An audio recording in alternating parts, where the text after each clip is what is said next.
Assalamualaikum warahmatullahi wabarakatuh. My name is Muhammad Akman Hakim bin Khairuddin, and for today, I'll be presenting on context of English language use for Task 1 presentation TSLB3273 English language awareness. So for today, I would like to begin by focusing on something that often goes unnoticed but is absolutely essential to effective communication, which is context. In any speech, context serves as the foundation that gives meaning to our words.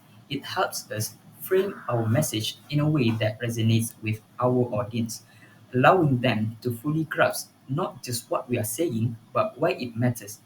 So, there are three types of context, which are situational context, cultural context, interpersonal context. In this slide, there are three pictures for each context, and I'll be explaining why is it classified as so. So without wasting any time, let's begin. So for the first one is situational context. Situational context in language use refers to the specific environment and circumstances in which a communication occurs. It includes factors such as the physical setting, the participants involved, the purpose of the interaction, the topic being discussed, and social or cultural norms. These elements influence how language is structured, the tone of the conversation, and how meaning is interpreted. In essence, situational context shapes how we communicate and understand language beyond just words or grammar. In court is an example of a situational context. The courtroom setting involves specific participants such as judge, lawyers, and witnesses, formal language, and strict rules of communication. The purpose is typically to present legal arguments, evidence, or testimony, and the social norms require politeness and precision in language use. The situational context of being in court heavily influences the style, tone, and choice of language used. In a courtroom, the situational context requires formal and precise language. For example, a lawyer addressing a judge might say, "Your Honor, I respectfully submit that the evidence presented clearly demonstrates my client's innocence." This formal language reflects the legal setting, the hierarchical relationships between the lawyer and the judge, and the purpose of persuading the court. In contrast, in an informal setting, the same idea might be expressed as, "I think my client is innocent based on the evidence." The shift in tone and structure highlights how situational context affects language use. For the second one is cultural context. Cultural context in English language use refers to the social, historical, and cultural influences that shapes how language is understood and communicated. It involves the shared beliefs, values, customs, and norms of a society, which affect how people interpret words, phrases, and expressions. For instance, idiomatic expression or cultural references in English may vary between different regions or communities, making it important to understand that the cultural background to fully grasp the meaning. Recognizing cultural context helps ensure effective communication by preventing misunderstanding and fostering clearer interactions across diverse groups.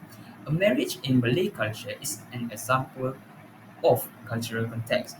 In Malay culture, marriage is not just a personal union but a significant social and cultural event that follows specific customs, traditions, and rituals. The language used during a Malay wedding, including specific terms, blessings, and ceremonial phrases, is shaped by cultural and religious influences such as Islam and local traditions. Understanding these cultural elements helps one interpret the deeper meaning of the words, action, and values surrounding marriage in the Malay context. In a Malay marriage, one important cultural context is the akad nikah, which is the formal marriage ceremony. During this event, the groom must declare his intention to marry the bride in front of witnesses, often using specific phrases in Malay that carry significant meaning. For instance, he might say, "Saya terima nikahnya," which translates to English, "I accept the marriage," followed by the bride's name. This declaration is deeply rooted in Islamic traditions and signifies a solemn commitment. And for the last one is interpersonal context. Interpersonal context in English language use refers to the social dynamics between speakers and listeners that influence communication. This includes the nature of their relationships, for example, friends or colleagues, power dynamics, cultural norms, and the purpose of the interaction, such as to persuade or to inform.